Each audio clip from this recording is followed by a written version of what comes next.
WCBI News at 10 starts now.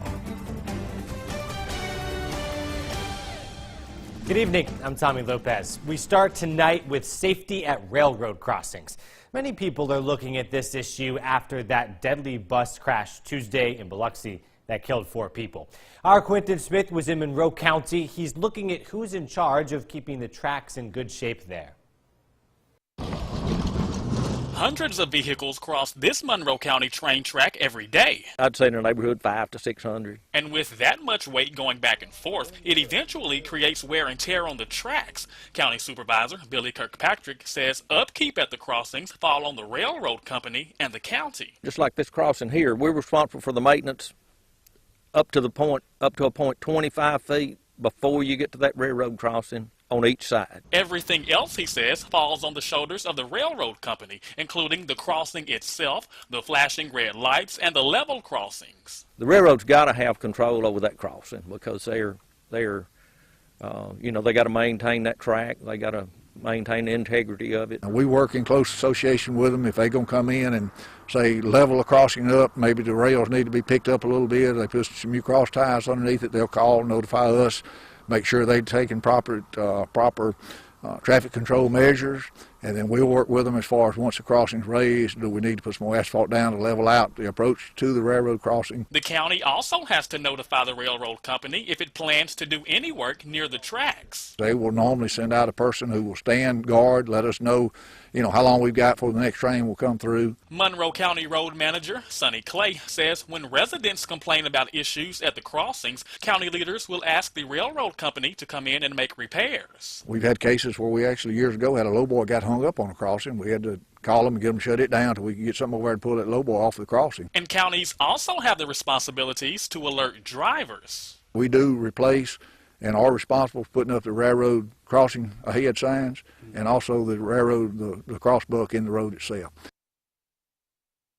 Quentin, thank you. For anyone wanting to point out an area that might need repairs, each company has a phone number on a sign at those crossings. New at 10 tonight, we're coming up on 3 years since the tornado in Louisville there.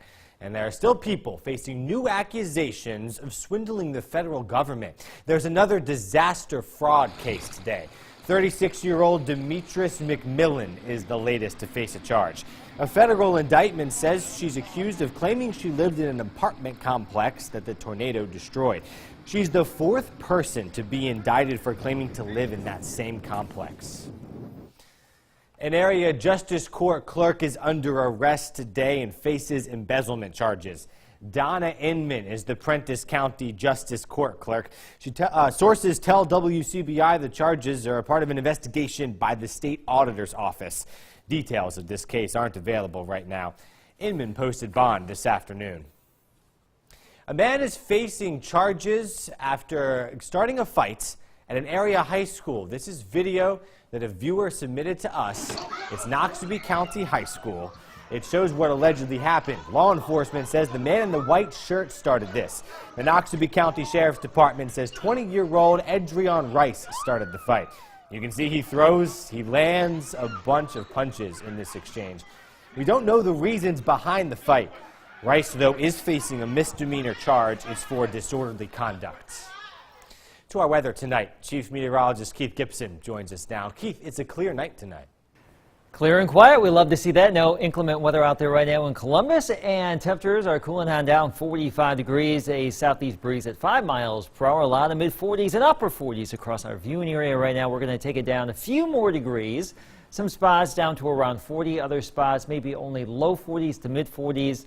Basically where we are right now, but if you have one of those low-lying spots, maybe some upper 30s. Sunshine tomorrow morning in Columbus, 52 at 8 o'clock, noon 69, increasing clouds 74 tomorrow afternoon. A warm one for us here, but it's not going to stay that way for the weekend. More in just a few minutes. Keith, thank you. Mississippi's unemployment rate is staying where it is, still lower than it was a year ago. It's improved more than 0.5% from January of last year. It's the lowest since 2003. It's staying that way. New data shows that the jobless rate is at 5.5%. That's for this January. That number was 6.1% a year ago. The number of unemployed people has actually risen slightly. It's because more people are looking for jobs. The nationwide unemployment rate rose slightly. It's still below 5% at 4.8%. It's more than 0.5% better than Mississippi's.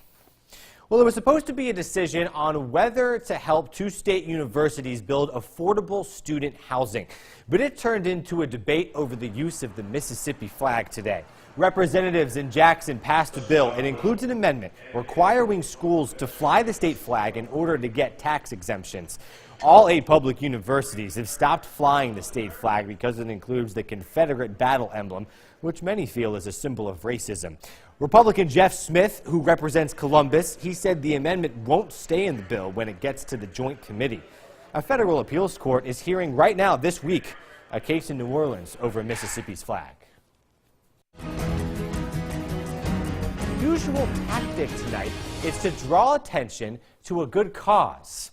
These are some students at Calhoun City Middle School, and the teacher is Christy Tyndall. She's a middle school teacher there. She's going up on the roof of that school for the night. She challenged her students to raise $750 for Team Fox.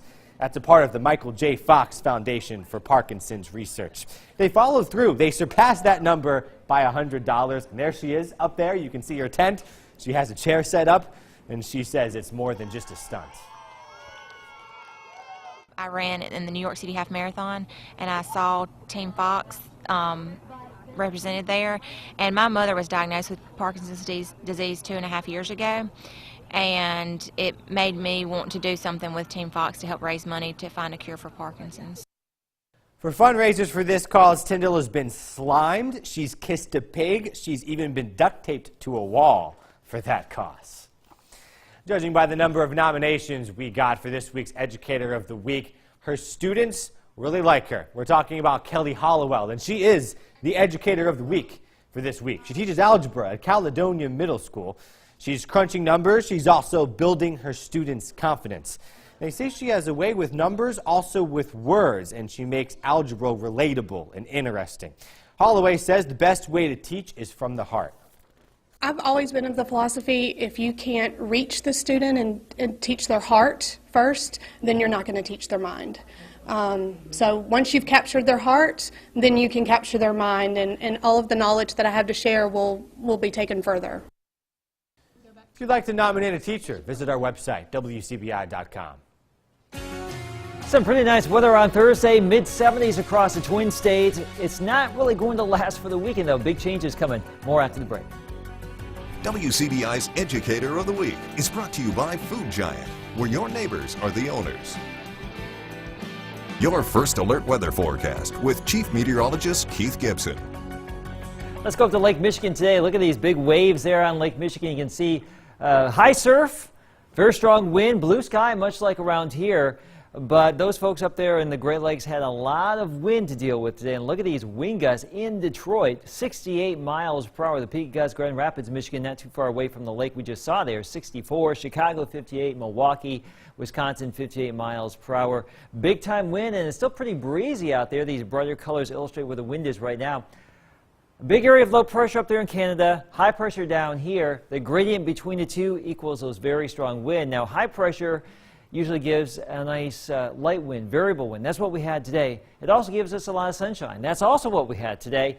And boy, what a great day it was. I ranked today #1 as far as the best day of the year thus far. Absolutely amazing. That was our Alpha Insurance time lapse from Tupelo. Now, speaking of Tupelo, we stay sunny in the morning, 53 at 8 o'clock, 70 by noon, about 74 in the afternoon. High clouds will build on in, and that will foreshadow some changes coming our way by the evening hours. Now, here's our city-by-city forecast. You can see a lot of low and mid-70s here in northeast Mississippi. Same story here for you in West Alabama, 75 over there in Vernon. Not too shabby, but we may see a few isolated showers late in the day or into the evening hours on Thursday. Some moisture creeps on into the region, and then we'll have a frontal system come on in during the overnight into Friday morning, and with that, we may see a line of showers and storms with it. We don't anticipate anything strong or severe around here, but there could be some showers and storms around. That should clear out by the mid-morning hours on Friday, so our Friday afternoon should be fairly stable, fairly quiet.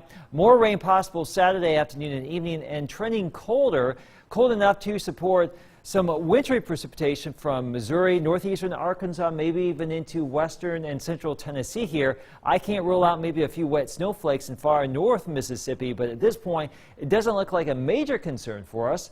There's system number 1 with that cold front tomorrow night, and then system number 2 comes in Saturday afternoon and evening right there. And notice that blue just to our north, that is that little stripe of snow. So we could see some wintry weather in the region. Hard to believe it's possible after all the warmth we have had. However, it is still technically winter. So we have that winter weather possibility here in the region. But I should also mention, don't forget to set your clocks ahead 1 hour on Sunday morning. With all this stuff going on, you may forget about it, but we changed our clocks this weekend. And truly some winter weather after the weekend coming up. Yeah, you know what? If you want to see some snowflakes, just get in your car and head to Tennessee or Kentucky. You will likely see some. Yeah. All right, Keith, thank you very much. We are talking basketball tonight. Some big postseason games coming up. SEC tournament, Mississippi State battling LSU. That's coming up tonight. Stay with us. Watching WCDI News at 10 with Tommy Lopez. To our Health Talk with Baptist segment. March is Colon Cancer Awareness Month.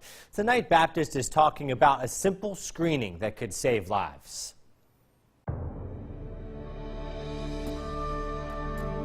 Hey, I'm Dr. Richard Hurd, part of the gastroenterology team at Baptist Memorial Hospital Golden Triangle. Our team wants to make sure you are aware just how common colon cancer is and how you can prevent it. Did you know that the lifetime risk of developing colon cancer is 1 in 20? Here are 20 people. Who out of this group is the unlucky one? Colon cancer is the 3rd most common cancer and the 2nd leading cause of cancer-related deaths, and it's preventable. Why is a preventable cancer the 2nd leading cause of colon cancer deaths? It's simple. Not enough people are getting their colonoscopies. Colonoscopy can prevent colon cancer by snipping out small growths called polyps before they get too big. If you wait until you have problems to get checked out, it may be too late. Who needs a colonoscopy? If you're 50 years old, you need one, period. If you have a family history of cancers or polyps, you may need one sooner and should ask your doctor. Colonoscopy isn't as bad as you think. We take great effort to protect your privacy, and we demand professionalism from our staff. We give you medicine to help you sleep during the procedure, and you get the day off from work. Don't let the fear of a colonoscopy give colon cancer a head start. Join us next time for Health Talk with Baptist, when we'll discuss what happens after you're diagnosed with colon cancer. Mail your topic suggestions to healthtalk@wcbi.com.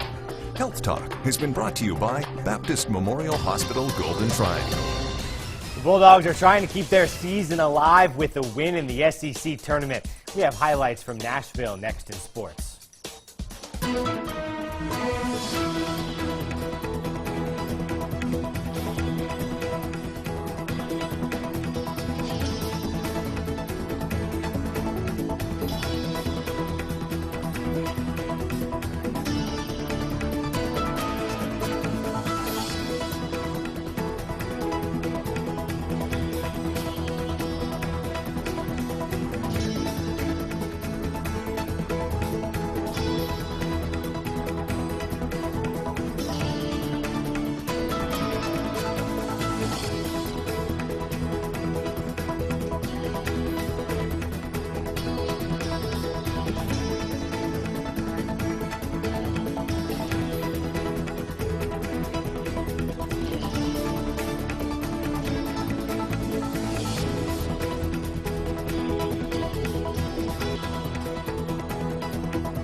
CBI coverage of the SEC tournament is brought to you by OCH Regional Medical Center, Advanced Medicine, Compassionate Care, and Ameriprise Financial Advisor Stephen Black in Columbus.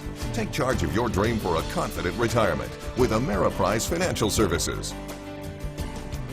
Not ready to go home. That's the theme for the first round of the SEC men's tournament. The Bulldogs looking to keep its season alive, taking on a team they've notched 2 wins against already. Mississippi State meets LSU yet again, this one for the season.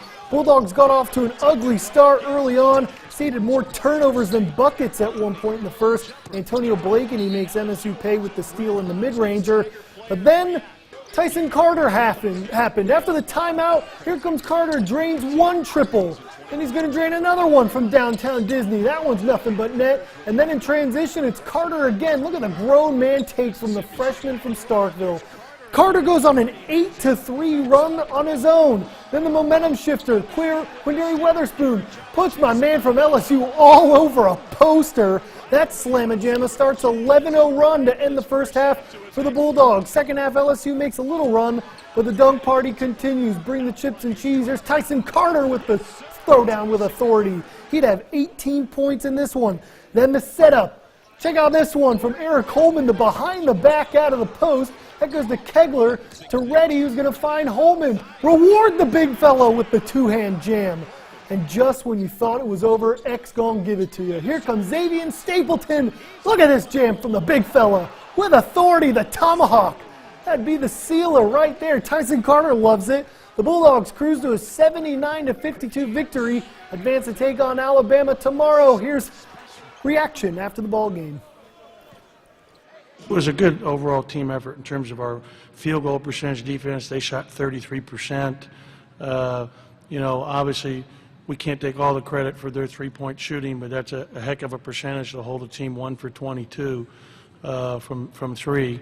That was obviously played to our favor. First 5 minutes, we started off a little slow, and we needed a little spark offense, and I felt like we did a pretty good job after that. I felt like my confidence was pretty high because I know that we didn't want to go home from this tournament that early, so I just want to do whatever just to help the team.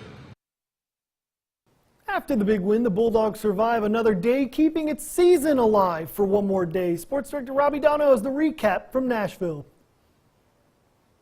Thank you, Tom. Mississippi State moving on to the next round of the SEC men's basketball tournament with a 79-52 win over LSU. The victory over the Tigers clinches a 500 or better season for the first time in 5 years for Mississippi State. So every little bit of progress in building the program, it's going to help. And if Tyson Carter is as hot as he was on Wednesday night, who knows what could happen for MSU as they take on the 5-seed Alabama Thursday afternoon, 2:30 p.m. tip-off. And catch the game on the SEC Network. We will also get our first look at Ole Miss Thursday night as they have the late game, 8:30 p.m. We will have all the highlights, all the reaction from right here in Nashville coming up throughout the week, as long as we have our Mississippi team still rolling right here on WCBI Sports. So make sure you keep it locked here on WCBI for much more on the hardwood here in Smashville. Reporting here just outside of Bridgestone Arena. It's right there. Robbie Donahoe for WCBI Sports. Tom, let's toss it back down to you in Columbus. Thanks, Robbie. And a big day for Amory today. 3 Panther student athletes are heading to the next level in their sports careers. Soccer studs Matthew Martin and Ethan Gardner will be a part of the first men's soccer team at MUW with their signing today. And Vicky Hale will continue her basketball career up in Boonville with her signing with Northeast. Let's hear from the athletes on their big decision. I've always held history in a very high regard, and I'm excited to be a part of the inaugural class for the soccer team and make that history and make that statement that people will remember. Them coming to practice in my games and stuff and pushing me to do better. The team helped me get me to where I am, and my coaches helped me, my parents helped me, and just about everybody in Amory's helped me. So big congrats to those guys. And Tommy, tomorrow the long-awaited state championship games for our area. We've got a couple teams coming up tomorrow who could possibly be going home with some hardware, so we'll have all those highlights coming up from Jackson. Yeah, super exciting. We can't wait. It's been a while. There's been a lot of games in Jackson, but this is it. These are the title games. Yeah, next 3 days we're going to have a couple teams looking to bring a gold ball home and come home with a championship ring. Yep. Nice piece of hardware on your finger. Definitely. Tom, thank you. We'll be right back with the final look at the upcoming rain chances. Stay with us. WCBI sports coverage of Mississippi High School State Championships is brought to you by OCH Regional Medical Center. Advanced medicine, compassionate care. Tommy, you tease rain chances, and rain chances I have. So tomorrow evening, tomorrow night, number one, and then really Saturday afternoon and evening. Saturday mornings should be okay, but weekend plans, do it early Saturday or Sunday afternoon. In between there, we will have some rain around the region here. And cooler temperatures as well. Yeah, definitely cooler, and way cooler next week. If only we could have had today, this weekend. Not going to happen. I know, it's okay. All right, Keith, thank you very much. Thanks for joining us. The Late Show with Stephen Colbert is coming up next. Have a good night.